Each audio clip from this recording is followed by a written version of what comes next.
Hey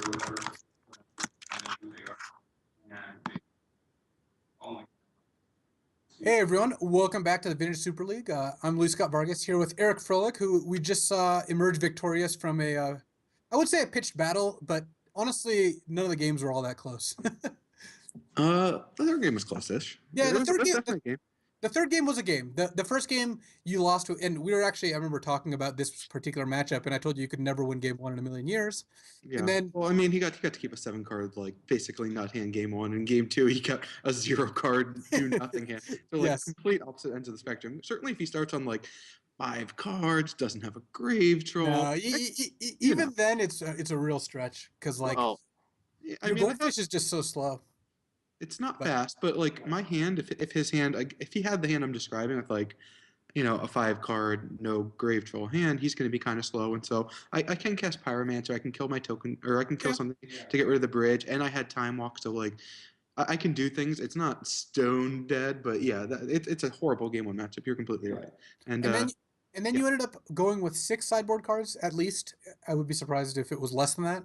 Yeah, I boarded in 7 cards total. I boarded in another copy of Dig Through Time because, you know, I have a few things to help slow them down. Plus, they do that themselves because they have to board in all the answers for cards like Grafdigger's Cage and, you know, some of the cards that you expect to face. And that does slow them down. I mean, their goldfish gets a little bit slower, the games last a little bit longer. So if I can turn on Dig Through Time, my answers that I'm looking to find are cost 1 or 0 mana. I've got Grafdigger's Cages and Ravenous Traps. So, yeah, that ended up working out perfectly in game 3. I was able to set up Dig Through Time. He was able to blow up the first cage. I was in good shape with the first trap, and then Dig found a second cage and a second trap. So at that point, things looked mighty nice. Yeah, it was basically exactly how you drew it up there. Yeah, I told you that was what was going to happen. Yeah. So, and I mean, and that's how the games have to go if Delver's going to beat Dredge is you're going to have some, I mean, hate cards. I guess game 2, technically you could have had 0 hate cards. He never did a single thing because, you know, he hit the 4%er of having a completely unplayable game. But as it turns out, game 3, I mean, your hate cards beat his deck. He had a great draw and you still beat it. So looks like our match is ready to go. We've got Randy versus Rich Shay. I'm going to turn off these Skype sounds that are probably making people crazy. Oh, wait, is that not being heard? Okay, maybe not. Sweet. All right, and it looks like Randy on the bottom there is on the Belcher deck that he played to the top 4 of the vintage, or top 2 actually, of the vintage holiday champs, and Rich is on Delver. So yeah, so we've got some kind of rematches in the sense that this was the finals matchup between me and Randy, but we'll see how this end up being different. That tournament? That was Randy destroying you, I believe. Destroying? Yeah, I punted. I played. Still tilted. So Randy mulled a 6 here, and his hand doesn't have a turn 1 kill. So let me explain a little about Randy's deck, because it's one of the more off-the-wall decks here. I mean, he played it in the pre-game match against Kai at the end of last season, and again, he made the finals of the Holiday Champs with it. And I'll clear up everything that Luis gets wrong when he's done. It's a mono-blue deck. The only land is Tolarian Academy. It's got 4 expedition maps. And so it's trying to just play Goblin Charbelcher and activate it. If you've mapped, you just kill them. And if you haven't, you still have a very good shot of killing them. You know, you only have the 1 land in your deck. It also has Vault Key in it, presumably. I mean, that's what his list had before, with like, some big cards like Tezzeret and other ways to search, like Tinker to search out artifacts. It also has a bunch of draw 7s, and all it's trying to do is, you know, play Moxes, ideally regular ones, not Chrome Moxes, but Mox between Chrome Mox, Mox Opal, regular Moxes. It can generate a lot of mana super early, and it can kill you turn 1 or 2 a pretty large percentage of the time. Yeah. No, it's a sweet deck, and one of the things, or one of the reasons I believe that Randy has played this deck in the tournaments that he played it is because the matchup against Delver is just very good. Yeah, I mean, you put a lot of pressure on them really, really quickly to have all the right answers. And Delver is an attrition deck. It's got a lot of cards like Lightning Bolt in it and Dak Faden that aren't really, you know, the kind of cards that you really will stop a turn 1 kill, especially from a Belcher. So here, I mean, we see Randy mulligan to 6. We see him have to imprint on Chrome Mox and then get his Expedition map Mental Misstep. So right now, Randy's not at a spot where he can do anything. I mean, yeah, his hand is as cleanly you can put hot garbage. So, I mean, Rich is under pressure to find, you know, an actual way to stop Randy. But you know, given the way this game is turning out, Dak Faden, Steel, and Chrome Mox really will earn the title Greatest Thief in the Multiverse. And Rich did preordain into Force Will, which is, your best card in the matchup. Yeah, and Randy's done a great job of just stopping himself. I mean, not Randy himself, but the deck has not given him exactly what he wants. Although this could, if he did not draw Force of Will, that would have been a great draw. Yeah, and I think Still, it's a good draw, but. I mean, this is why I would not advise Oh, I'm playing sorry. Randy. Mox Opal does not act as Lotus Petal because he cannot turn Right. on Milcraft. Yeah, so he's one step away. One of the reasons not to play Randy's deck without practice is to know when you have to just lose to Force of Will. And Yeah. it's probably a higher percentage of the time than you might think. But, Rich is using Time Walk as an explorer here to play Dak Fade and to take Chrome Mox, to put Randy multiple pieces of mana away from casting any spells. And Randy's deck doesn't have a lot of what you'd call, base mana that can start from nothing. It's got a lot of cards like Soul Ring and Mana Vault that, and Mox Opal that require other cards to produce mana. Randy's right now at 0 mana that, starts from scratch. Yeah, what if you're Randy? What are you hoping to draw here? Anything? I mean, it's going to take a series of draws. There's no one thing. We know that, but Black Lotus, that's where you want to start and hope that Windfall resolves. But the thing is, Windfall doesn't even do anything. Yeah, you have to sacrifice. You're trading Black Lotus and the Windfall to draw effectively 3 new cards. Yeah, Black Lotus doesn't do anything either, and Charbelcher does even less. Yeah, and that's kind of what you're signing up for. I mean, sometimes this deck, kills you on turn 1 through a Force of Will. I've seen the deck do that multiple times, but sometimes one mental misstep and even without the Dak Fade, Randy still couldn't have done anything. So he basically lost to a lone mental misstep, which is kind of what you signed up for. Yeah, I mean, Disruption is good against all in decks. It's no surprise to anyone. Yeah, and this is the deck where you kind of hope to, be on the play against stacks because they can't ever do anything turn 1 unless they have Mindbreak Trap post board. It is funny that at least the previous iterations of the deck sideboarded Leyline of Anticipation, which is the blue Leyline, which lets you start with it in play because it's a Leyline, and then play cards whenever you could play an instant. You could play like a permanent or just any card. So you get to go off in response to them playing like a turn 1 sphere. It's pretty awesome. Oh yeah, it is sweet. So Rich is doing stuff, but honestly, it doesn't really matter. He's found the second Force Will. It looks like he's on Dig Through Times as well. Yeah, no, I mean, his draw was solid. The Force of Will off the top kind of sealed the deal, but the misstep was really all he needed. Yeah, I mean, all these other cards make it so Randy can't really top deck his way out of it, but the misstep bought a ton of turns here. Oh, yeah. Yeah. Yeah, the deck, if you draw Academy in your opening hands, you don't have to rely on something like Expedition Map. You can do some really explosive things. But Mulligans, I mean, you're talking about an all-in deck, so again, it's one of those things that really needs a lot of resources. Like the fact that you can't even turn on these Mox Opals, let alone each second, each one beyond the first is effectively a Lotus Petal at best. But you need artifacts. I mean, you got to get 3 of them into play, and some of them aren't as cheap if you draw 2 Goblin Charbelchers. Yeah, and Dig Through Time is going to make it so even Randy probably doesn't think he has any hope without knowing Rich's hand, but it really is just a formality. Mox Opal is one of the reasons why the deck is good and why it exists, honestly. Like, without Mox Opal, I think this deck would be much less exciting, but Mox Opal gives it, not only Lotus Petals, but actual Moxes, so it gets to play a lot of Moxes. Yeah, the Legend rule really made Mox Opal from already a very strong card into just an absolute all-star in a lot of different decks across, Vintage and even Legacy and Modern. Yeah, because the old Legend rule, you just couldn't play your second one, but now you can just keep playing them and, sacrificing the tapped one. So the first Mox Opal's a Mox, all subsequent ones are Lotus Petals, which is a restricted card. Lotus Yeah. Petals are a restricted card. Like that, we're not talking about something that's something underpowered. Yeah. So it looks like Rich is attacking and using Dak and just making sure that no sequences of what Randy can do can really get through. And Rich doesn't know Randy's hand. For all he knows, Randy has Mind Desire, one of the ways to get around counters. Lotus, Mana Vault, some combination, Pact of Negation. Yeah, you're never noticing. Mana Desire is such a sweet card. It creates so many different intricacies in, well, not just Vintage, but also Cube, where it's hard to know exactly what card you want to counter because you want people to just cast all their rituals, go all in, go for it. I got the counter for your big spell, your Yawgmoth's Bargain's going down, your Yawgmoth's Will, whatever it may be, and then there's just Mind Desire. You're like, oh, right. Yeah. So if you're not familiar that card exists, it gets you.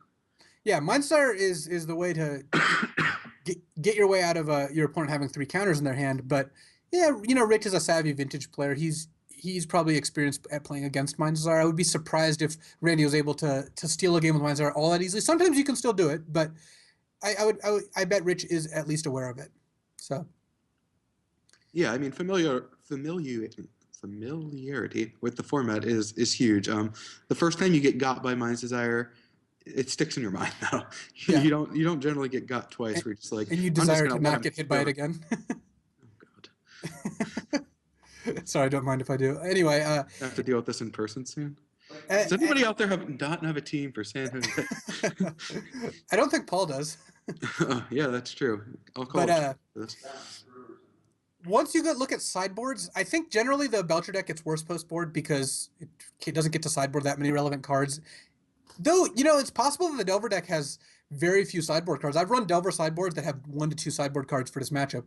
The cards you're really looking for are like Norod being the best one by far, because I don't think the Belcher deck can beat a Norod that resolves. It almost can't beat one that goes on the stack. Well, it does have some counter spells, and it does have some pretty explosive ways to turn on pack navigation. I mean, he's playing 4 Force of Wills, I believe. I mean, certainly hasn't passed. I'd be surprised if he didn't. So, you know, it can beat a null red on the stack, but once that thing gets into play, things get real tricky real quick. And I've actually, yeah, I don't know. Chalice is also another real strong card against the deck, but I've seen Randy go off like through things like Chalice with just a bunch of zeros in his hand, basically Hercule's recalling his entire board, casting all his cards to get countered, and then just casting Mind's Desire right then for just millions. So the deck does some very cool things. Yeah, and it has cards like Tezzeret the Seeker, which kind of win you games out of nowhere. Like that, Tezzeret can actually win just by plussing a few times, then attacking with a bunch of 5/5s. Yeah, I mean, it's still a Planeswalker that's getting attacked by creatures on the other side and gets bolted. Yeah. I mean, it's hard for the Delver deck to not have any sideboard cards because you're going to have cards against shops, and even if, you know, Ingot Chewer is not the greatest card in the world, it's certainly good. I mean, killing an artifact is a thing. Yeah, I remember when I actually played against Randy himself in the finals, I boarded an Ingot Chewer, and one of the games it was good. If you can, sometimes they just have to play Belcher without the mana to activate it, so you can snipe it that way. Sometimes they like play a Mox in a map, and you just kill a Mox or kill the map or whatever. I mean, you've got enough dead cards in your deck. Lightning bolts and stuff like that are just not what you want at all. So. Yeah, I mean, also just being able to kill a Grim Monolith, like that's a lot of mana that's going down the drain. Yeah. All right, so Randy has Academy in the opening hand, and when you have Academy in the opening hand, the deck is multiple times better. I think this is the best deck in the format if you always opened with Academy in your 7.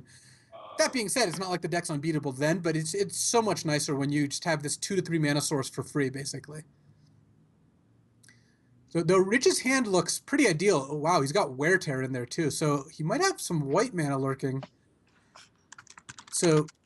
But he's got Ingot Chewer, he's got Wear Tear, he's got Mental Misstep, and he has Force of Will, so it doesn't really get better than this. Yeah, that's a lot of disruption.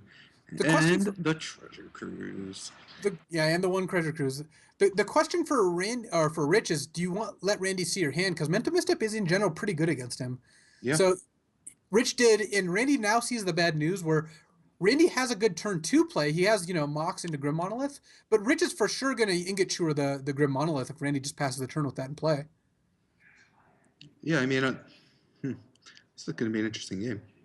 This Academy is not looking super powerful. No, I mean, I talked all about how great Academy was, but it turns out Randy has 2 artifacts and 4 blue cards in his hand, which is not the normal proportion, and Rich is going to get to blow up one of those artifacts. I mean, it would be kind of insane not to. Yeah, I think Randy, what's he looking to do? Draw an artifact and just cast Windfall, run it into Force of Will, and kind of have the game closer to even? Is that? Yeah, I mean, if he draws something like Soul Ring, then he's in a spot where he can cast all his cards eventually. Right. Yeah, Soul Ring is great, of course, because it just auto turns on, basically diminishing turns when you an artifact away from. Does know about the Mental Misstep, and he knows Soul Ring would get Mental Misstep, which is kind of unfortunate. So, yeah, I guess Randy doesn't really want to draw 1s, and I mean, he doesn't want to draw blue cards. He wants to draw artifacts, so he needs a bunch of artifacts in a row here. Even Expedition Map just taps for a mana basically with Academy. It has nothing to get. I wonder if Rich will decide to run a Mental Misstep on an Expedition Map. I can't imagine he would, but there aren't actually that many hits. Although he does have a bunch of preordains and different card drawing spells, so there's definitely hits. Yeah. So Randy drew Chromox, which is one of the most awkward draws because now he can play it, to get up to 4 mana. Well, the Mind's Desire is really weak right now, although you do still want it in your deck. The thing is, Randy also the wear tear complicates things. Because if not for the wear tear, I think Randy may have viable lines where he just passes, hopes to draw like 1 or 2 more artifacts to run out Mind's Desire, and Rich can't really stop him. But I mean, if you're Rich and Randy passes with this in play, I'm really tempted to just blow up that Mox Ruby and reduce Randy to 0 mana. I mean, really tempted. What, you don't even have a choice on this matter. Like his hand, like he wants to get cards in his graveyard to turn on Treasure Cruise anyway. He's got no threat to play. Like, yeah, that wear tear is getting. So, cast. given that Randy knows that, I think that he's got to play Chromox and play one of his threats into a Force of Will just to try to get something going. I mean, he's not going to have enough time to deploy all these threats anyway, so you might as well trade for some of Rich's cards here. Yeah, I think that he probably wants to lead on Windfall since I think getting that countered. I mean, getting rid of multiple cards in Rich's hand, and then having a Windfall is like, not as exciting. Right, and also, assuming that one of his mana gets blown up, he still needs to draw basically a 0 mana artifact to turn on Diminishing Returns next turn, which is a rough spot to be in. Is going to lead with Diminishing Returns just to lead with the more expensive card, which I assume is the reason. It's going to be very hard to cast next turn once you get something blown up. No, Randy. Yeah, okay. He is playing Windfall. He just tapped his Mox for. Doesn't really matter. I mean, it's not resolving anyway, which he's got to know because, not only does Rich not want Randy to draw 4 extra cards, Rich's hand is very good. He doesn't really want to discard it. I might actually pitch Mental Misstep here. I don't know. Yeah, that's not absurd. Having Treasure Cruise in hand makes Gush a little bit redundant, but it's probably best to pitch Gush, and then just play turn 2 Wear Tear, or rather, I guess Wear, and then. I'm actually not sure. I actually think that your original thought of Mental Misstep is probably where I'd go with this. I'm not positive it's right, but I do like it. Oh, Rich pitched Treasure Cruise, which I think is a distant third. Yeah, that's my last choice. But he's handily destroying Randy anyway because he drew a second Wear Tear. Interesting. I wonder what enchantments he was worried about.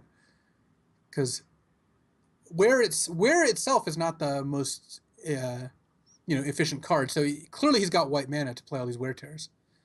Yeah. I would imagine the card Oath of Druids, but. Oh yeah, that's a good point. That is the enchantment I was looking for. So.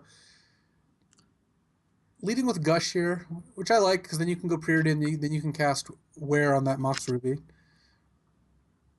At some point, Randy is going to... I mean, Randy might want to just Force of Will Wear here, right? I mean, he's got to protect his mana. Maybe not, though. Maybe... But the problem is, Randy can't... He needs to draw, like, Black Lotus exactly. Yeah. If Randy doesn't force, he can't cast Grim Monolith or Soul Ring or anything like that, or Mana Vault, like any of the actual... mana artifacts. They're both on effectively. Rich's hand did not get anywhere there, but no. Yeah, he's got a bunch of lands. Randy's got a couple of cards. If he had a Treasure Cruise instead of Mental Misstep, he'd be in a slightly better shape here. But I think he's in pretty decent shape already, because they're both top decking, but Randy has much fewer resources. Yeah, and, for sure. And that Mental Misstep is still going to do something at some point this game, presumably. Like, Randy's going to draw a Preordain or draw a 1-mana artifact, and it's not like the Mental Misstep's a blank card, for sure. But, I mean, just to put in perspective, the other option was he got to draw 3. Yeah. And so Preordain or Soul Ring are just not as good as I get to draw 3. My deck is full of Ingot Chewers, Wear Tears, Dak Maidens, threats, counterspells, another Mental Misstep, Like, so I think that really highlights just where that play, where Treasure Cruise would have just been the better card to keep, I guess. Yeah, this game was not going to be a super fast game. Like, maybe it feels like a lot of games against this deck are, but this game's actually turning kind of attrition. Both players are just using their cards to kill other players' cards. And you can be completely sure that Randy had it. There's no one that I can think of that could be in his hand because there's nothing that he can really do with it in his hand unless he's building up to a Mind's Desire and wants to hold Mana Vault, but he's so far away. Like that's one of the few potential options, but it's just not Treasure Cruise. There's a reason that card is restricted. Is it because Wizards hates fun? It's because they finally want to bring you back down to earth. You've just been doing too much winning, presumably, at some point. Oh yeah. All right. Well, Randy drew Black Lotus, which is one of the better draws in general. So he's going to get to resolve a Diminishing Returns. We're back into a real game here, and with Randy having an Academy in play already. Yeah. Yeah. Everything you just said. So the question is, do you sack Lotus and tap Ruby, leaving Academy up? That produces 2, or do you just I tap don't. Academy and hope to go off next turn? No. So What would Dimension you do? Returns is Time Twister for blue 2, but also exiles your top 10 cards when it resolves, which is kind of funny. I would have sacked the Lotus, I think. I think you're Okay. winning way more. Like, the problem is Rich has so much artifact removal that you've already seen that if you pass the turn without winning, you might end up with very few mana in play. It's a great point. Yeah, absolutely. Well, This is a also, reasonable hand. It's Dimension not Returns also insane. has another clause. You draw up to 7 cards, so you could, if you didn't want the full 7, you didn't have to take it. It's so kind of it. Well, So- we both have hands. Like these Oh, are yeah. hands. So Randy's got the Belcher with Pact of Negation backup. Can he Mm-hmm. get to 7 mana? I don't think he can, because he can't play Monolith. I mean, it depends what he hits off this Yeah. probe. Though, if I'm Rich, I think for sure mental misstepping the probe. After which Randy, of course, mental missteps back. But still, I guess once you also factor in the diminishing returns is going to shuffle that Lotus right back in, it's even better to sack it, huh? that's true. But then it could get exiled, and getting Black Lotus exiled seems like it could be bad. Yeah. Yeah, So- Lotus being exiled is not part of the calculation, despite Ephra's strong assertion otherwise. So, Yeah, and it was strong. so I believe Rich is going to cast Mental Misstep here, at which point Randy's going to Mental Misstep back because he wants his card. Because what Randy really wants to do is be able to cast Grim Monolith without tapping Academy, because then he gets up to 7 mana. He gets up to play Belcher, Pact, and have backup. So That's a good spot. I thought that was Rich a good needs spot. Randy to not hit a 0 mana artifact off this Gitaxian Probe. Of which there are a lot. Yeah, there's a couple, or like a Soul Ring, or any sort of mana producing artifact. Because what's going to happen next is, let's say Randy doesn't, he gets to play like Monolith Belcher. Rich is going to force it. Randy's going to pack back. Then if Rich gets to untap, he gets to untap and Ingot Chewer the Belcher away. Though he could actually Ingot Chewer some of Randy's mana away and let him die to Pact. Actually, that could also work. Depending if Randy, I don't think Randy ends up with that little mana though. No, I guess you probably just have to kill the Belcher. Just looking for a cheap artifact. Yeah, I mean, certainly can't force a Will Gitaxian Probe. That feels like a play that you can basically never make unless you really know something about what's going on there. Mm-hmm. So That's funny enough. That is exactly how I lost the semifinals to Randy, by not force of willing a taxing probe when I was supposed to. well, like I said, you have to have a lot of context before you do that. Yeah. So I ended Randy, up casting a mental misstep, not being able to cast my force of will, got misstepped back, and lost. so Randy drew Ponder, which is kind of interesting because he can now. He doesn't lose anything by going Mox, Imprint, Windfall, cast Ponder. He loses a mana. But he can. But regardless, he can't belch this. He can't belch and play Belcher and use it this turn, right? He could draw Black Lotus. He could Well, draw. I'm saying if he doesn't use Ponder. Oh yeah. No, we're just Yeah. saying because he needed a 0 cast artifact, it does set him back. Yeah, he did. Ponder's certainly not the card he wanted to draw, but he could hit the card. The list got a lot smaller once the Ponder showed up, though. Yeah, for sure. Because Randy can play Mox. I guess Randy can also just go Chrome Mox, Charbelcher, not even play the Grim Monolith. But I don't know if that really accomplishes anything. Yeah, just get it Ingot Jord, and he still has forcible backup, and he gets to cast. No, he can't cast Dig Through Time yet, but it's not like super far away. No, especially since, I mean, force pitching. I guess the force pitches the probe if you want to use Dig, so the probe's not going to the graveyard. But the Ingot Jord and the land are, so you really have to still go for it next turn, or that Dig's going to be on, and he's just going to have 4 lands in play anyway. So yeah. And as you noted many times earlier in the game, but I don't think we said after the diminishing returns, there is a Tundra in Rich Shay's hand, so the white mana that you alluded to. Interesting that you chose to play Flooded Strand. You'd think, I'm sure he doesn't have basic planes, but I wonder if that was a thought. Something you hear a lot of people talk about is the choice of fetch lands. When any blue fetch land will do, they all fetch every land in the deck unless you're boarding in a mountain or a plains for sideboard cards. So it's interesting what people sometimes choose to do. So Randy imprinted the Ponder. It looks like is he gonna play the Windfall? Interesting. And that sets up next turn a win with Belcher backup. Because Rich is gonna force this. What if he doesn't force this? Yeah, it's kind of better for Rich if he doesn't force this, but I mean, how's he gonna know that? Right. And his hand right now is pretty good. So, because now It is. if he snaps off the ingot chewer and kills the chrome mox, then Randy still is in a spot. Oh wow, actually, Rich could double ingot chewer the 2 moxes here, and then Randy Yeah. has access to just 2 mana. Yeah, it's just kind of dead, right? In bad shape. Yeah, I mean, I think you've got to do that because then that also sets up you casting dig next turn. Yeah, I mean, ingot chewers aren't in there to be 3/3s. Let's just use them when we got them.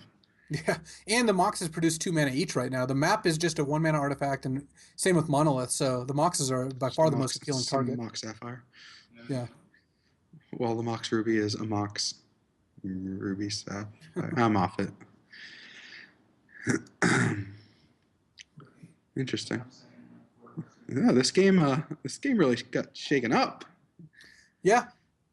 I think Randy drew pretty well to get to the spot where he resolved the diminishing returns. I mean, he just drew 2 mana sources and Rich drew 4 land and 4 cards. But Rich is, he has done better afterwards in his last couple draw steps, and Randy's last couple draw steps matched up well for Rich. Yeah, the ingot chewer. We weren't sure exactly how great it was. Obviously, destroying an artifact's nice, but you're talking about a sorcery speed destroying an artifact against a deck that is capable of winning on turn 1 and not too hard to win on turn 2. So, not necessarily the best card in the world, but yeah, these games start to get drawn out and Academy gets pinched. Yeah, and the thing is, even though Ingot Chewer may not seem like an A+, it has been very good, and Rich has to have plenty of cards he can board out. Though he has a lot of artifact debt. If he has Ingot Chewers and Wear Tears, I'd be curious to see what the numbers are, because it certainly can't be like 4 and 4. It could be like 4 Chewers, 2 Wear Tears, though. Yeah, that's more what I expect. Just all shatters. So now Randy's on drawing like a Lotus or something. Ancestral Recall is never a bad draw. Yeah, being forced to tap Academy is not the best spot in the world, but it's still an Ancestral Recall. Yeah, that means that Randy might be in okay shape here. Oh wow, Randy drew insane. He just drew Mana Vault to play Candelabra, play a Chrome Mox, untap Academy. I think he can win this turn. Yeah. that was an 2, 1. That was an impressive string of draw steps for Randy. I think he's pretty far away. Am I wrong? Because he's got 1 mana floating, right? Oh, does he have mana floating? Yeah. Okay. And maybe yeah. I think that's enough. I mean, I didn't actually count. 1, but he has 2, 5, 6. Yeah, I think it's exactly 7. enough. Actually, Yeah, looks like exactly enough. Wow. He has to imprint on Mox. Wow, yeah. That was absurd. He ancestraled into 6 mana somehow.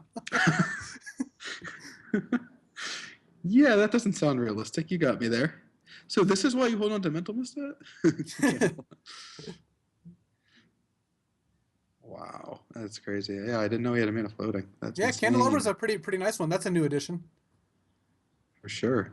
Maybe Randy has less keys in here at that point. They seem like they're kind of similar spots. Yeah, that would make sense. So Randy knows that Rich has a dig, and he knows the other card too. Actually, yeah, he knows. He knows he does not need this Pact of Negation. He is slow rolling.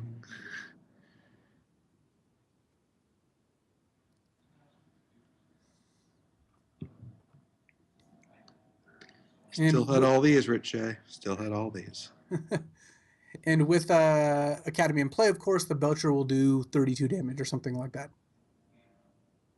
What is Rich at? He's not at 33, is he? No, he's at 14.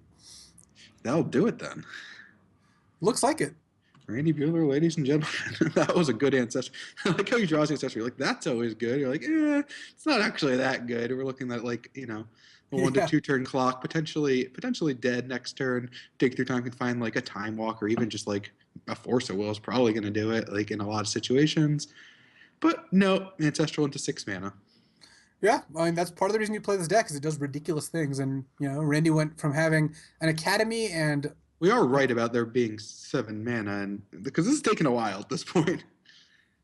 Yeah, we're it taps for 5 and Chromox is 6, and he has 1 floating. All right, so Chromox makes 1. That's 2 total and 5 artifacts with the Academy. That'll be 7.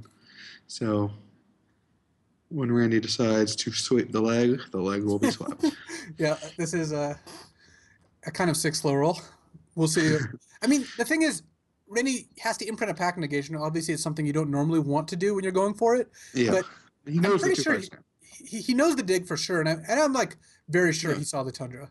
Yeah, the Tundra. Oh, it was for sure in his hand. I mean, Yeah. I was commenting on it on your Yeah, I remember that. pointing that out. So, yeah, he drew the Ingot Chewer this turn. Like, Yeah. So unless Randy thinks he doesn't know one of the cards and is wondering if it's a Force of Will, but even then, against a dig, are you really passing against dig? You're not that likely to win in that case. no, I think I just take the 100%er. It's close. I do like the sweat, as Ben S would say. Like, do you want to just win the game, or do you want the sweat? Yeah, Ben has been disappointed No, at times there's when he doesn't get the full sweat. All right, here's the Chrome Mox. So looks like we're going for it here. Going for it, meaning tapping the mana and showing the cards in hand. Well, he could have more lands in his deck. Was that what he's thinking about? Is there a second Maybe. academy? Well, it's possible Is that there he Mishra's workshops? it's possible that he boarded in Mishra's workshop. If he, you know, I saw Randy's deck list, so he has Mishra's workshop in his sideboard. Yeah, I mean that could be the one thing you're thinking about, but And maybe he's otherwise, deciding whether he wants to belch like no, he can't do anything but belch Pyromancer. Or but belch Rich rather. I mean, you could belch Pyromancer to be the old safe. Pyromancer, not the young Pyromancer. Yeah. All right. Yeah. And the Alright, full so amount. he did not have more lands. It was, yeah. All right. So we get a game 3. We do, and we'll see. I mean, Randy's deck. How were you feeling 5 minutes ago when the candelabra resolved? If you were Rich Shay, just out of curiosity. Yeah. I suspect he's kind of surprised as to this turn of events, but there's probably other members of the league, myself included, who would be a bit more of what is the little icon that everyone likes to post, the little shaker, like, oh yeah, the salt shake. Yeah, yeah, PJ Salt. But yeah, I think Rich Shay is not necessarily the saltiest member of our group, but no, he's probably the least actually. Yeah, I would take him as number 1 on the least scale. Yeah. That's unfortunate. I wish that happened to someone else. No. Yeah, that would have been more funny. The pain. Sometimes the Skype chat has been heated before. Let's just put it that way.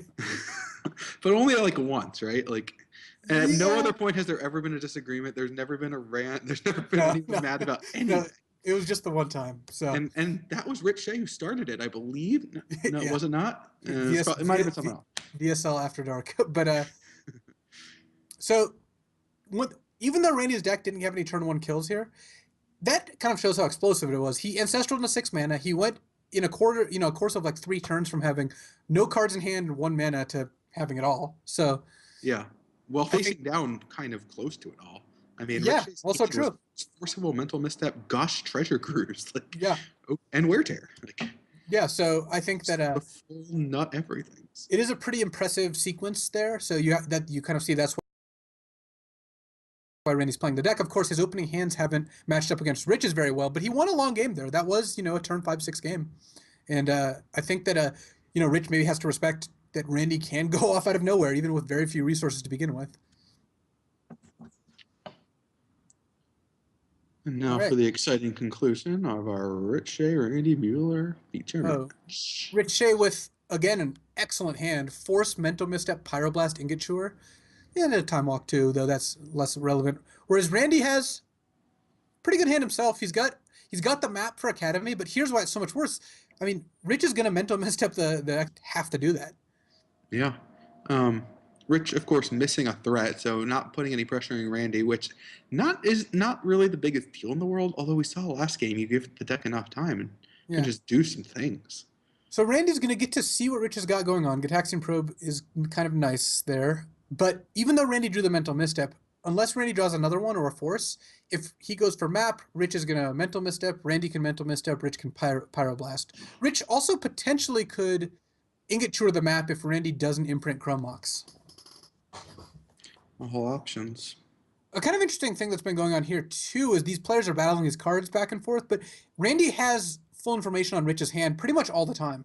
And Rich doesn't know what Randy has, which does make the game a little easier to play from Randy's side. Not only does he have less options in general, he also knows how his threats line up against Rich's answers. Rich doesn't know that, he needs to mental misstep or force a specific thing, or he didn't know that windfall resolving would have been good for him, for example.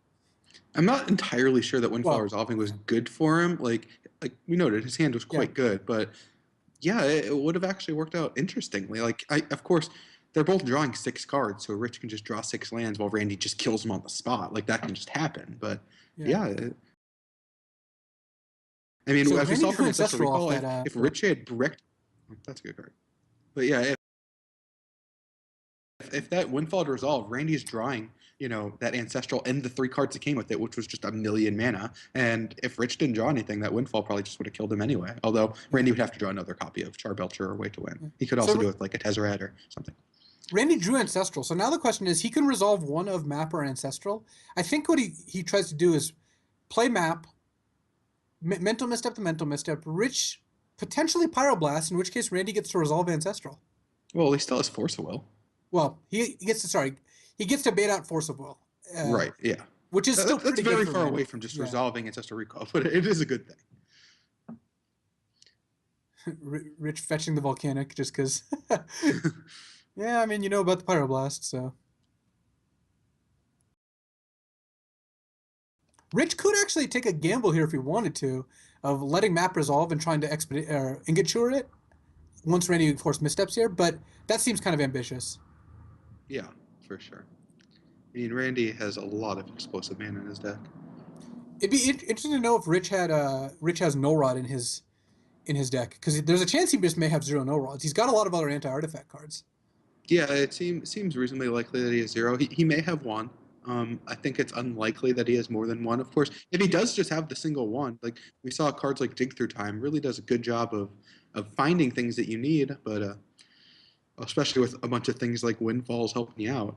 Yeah, I mean, I like see 1-ups to begin with, and Dig Through Time makes me like them more. Yeah, that's really weird that you would really like variants, huh? So Map doesn't resolve. Now Randy can go Mox, but he has to play the Chrome Mox if he wants Ancestral. Yeah, which means imprinting Tezzeret. He could not imprint Tezzeret and just use Chrome Mox to power Mox Opal, but given that he already has a Belcher in hand, yeah, I don't know. I think you imprint Tezzeret here, but like not having your map means that you really need that Academy, and pinching yourself on mana again, it's pretty rough to do. Although he is facing down Ingature that he knows about. Yeah, so he did imprint the Tezzeret. If you're Rich, you got a force here, right? You got Ingature to follow it up. So this isn't that bad for Randy. I'm not 100% on it because again, you're playing against an all-in deck that's down to 2 cards. Of course, going back up to 5 is threatening. I would force of will it. I'm not 100% that it's just something you have to do. Yeah. Like instinctually, it just seems like it's right, and it's definitely the play I would make. But it's definitely probably worth thinking about. Maybe. I think if I had a threat, I'd be less inclined to. But with no threat and with Ingature to blow up an artifact to kind of keep Randy at low resources, I mean, you've got a good shot of blowing up Chrome Mox and stranding Randy with uncastables, right? So yeah, which is what is likely going to happen here. Yeah, looking for a good preordain if you're Rich Shay. Young Pyromancer's a card. He's going to have no cards in hand besides it, so not the most threatening Young Pyromancer we've ever seen. But we didn't get to see what cards Rich saw. If you had seen, let's say, Young Pyromancer in a blank that you were for sure putting on bottom, would you leave Young Pyromancer on top there? Yes. Yeah, I think you do have to pressure here. Yeah, you need to close out the game, and what Young Pyromancer does, again, it doesn't do anything with no cards in hand. It's 2 damage a turn, but it does threaten to spiral out of control. You just draw 1 copy of Preordain, or God forbid, a Dig Through Time or a Treasure Cruise, and you're really just online. So Randy had a pretty good draw there. Mox Emerald was not bad because now any 1 mana source, and he gets to play Belcher, including Map. So that is a solid draw. He does not get to play Belcher this turn, though. No, but he is well set up. He's on his way. Rich Shay is going to have to top deck. Yeah, Rich is going to need a top deck an artifact removal spell and hope Randy doesn't top deck any mana, or he's going to have to top deck a counter spell. Well, he knows it's coming now. Yeah, Probe's good draw. He makes a 1/1, draws a card. Know what you're up against. No rod would be good. Young Pyromancer, not so much. So Rich basically has to hope now that Randy doesn't draw any sort of mana on his turn and plays the Belcher, and then Rich draws a way to kill it.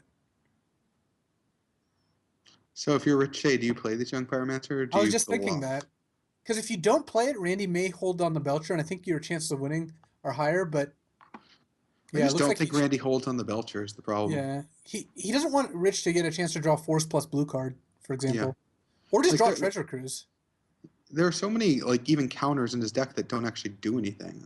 Mental missteps and cards like Flusterstorm are probably already out of the deck, but it doesn't actually do anything if he just has Pyroblast, Mental Missteps, and Force Wills. They're just off. So we're basically looking at exactly Spell Pierce, which doesn't even counter the Charbelcher. Oh, he drew Snapcaster, but Snapcaster Ingot Chewer is not actually a combo. Yeah, interesting. So is this game just over? No, because Rich can Snapcaster the Gitaxian Probe to look for an Ingot Chewer. He can't Snapcaster Preordain, because if he Snapcaster Preordain, he'd have no mana left to do anything. But Snapcaster Probe and hope to draw Ingot Chewer exactly. Or Ancestral into Lotus Time Walk nonsense. But we already had one nonsense Ancestral happen. I don't think we're going to have two. Yeah. Interesting turn of events. Randy drew out of it a little bit better. Rich's draws were not bad, but they were both kind of on empty. Yeah, and that worked out for Randy 2 games in a row, actually. I guess I say they were both kind of on empty, but that just means Randy's hand was a Charbelcher, which, when you have 2 mana, doesn't do very much. But, yeah, I drew the right cards. It's in a good spot. So, Snapcaster Probe, and yeah, it's time to again draw Ingot Chewer exactly, or again some Ancestral into Lotus combination. Or I guess he could draw a Gush. Gush is actually kind of nice because Gush gets you two more shots and an extra mana. So Gush into Wear Tear also works.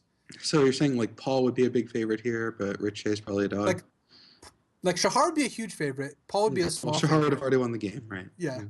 And then you and I would be incredibly huge dogs. And Rich Shay is just also a huge dog because he's because of real life. Yeah, in actual reality here. It's going to be interesting if he ends up hitting that miracle Ancestral Lotus Time Walk that you talked about and still loses because he didn't play the Pyromancer. Yes, I think that would be pretty funny. Although Randy can just counter this misstep, or can misstep this probe. It doesn't do anything. Oh yeah, Randy's for sure just going to do that. I'd even thought Randy was not up to anything anymore. Yeah, I kind of forgot that he had drawn a card for his actual turn. That makes this turn much less exciting because it would have been pretty sweet if Shay did peel. Yeah, now I just want to know the top right of his deck. Yeah, same. And that will do it, unless Randy sided in another land. That would be sweet. All right, I get to battle Belcher, but actually I think I have a good deck against this. So we'll find out relatively shortly here. So we're looking at an LSV Randy Buehler mirror match? Yeah, something like that. Sounds like it's about your cup of tea. Yep. Your cup of Chipotle. So Randy advances to 1-0 over Rich Shay through one scenario where it looked like he was very much not going to win game 2, and then game 3 it was pretty close where either player could have drawn out of it. Turned out Randy drew 2 mana sources in a row to play his Belcher and use it. And then that was that. I mean, that's what the Mono Blue Belcher does, assuming it doesn't win turn 1, which is what it's really trying to actually do. Yeah, it had some opportunities to come close. I mean, Rich Shay's hands were good with that early disruption that he really needs to make it a game, but yeah, it's that mid-game, aka turn 3 disruption that he did not have, and Randy was able to resolve the Charbelcher and ride it to victory. Yep, and I believe it's you and Dave on commentary for this one. Yeah, I'm not. I think it's getting changed out. So we were supposed to have you versus Kai with right. Randy and Dave doing commentary, and it's just you're the only one left out of that foursome. So it's going to be you versus Randy, and I think it's going to be me and Rich Shay actually doing commentary. Dave's not feeling too well; he had surgery last week, so he's going to take a little break. Doesn't really want to do commentary on killers. No, So no worries. we're gonna have a replacement, and I will replace Randy, and Randy will replace Kai. It's just the circle of life. Yep. So it looks like we're going to be moving, take a quick break, and then we'll be back with you and Rich Shay doing commentary, me against Randy Buehler.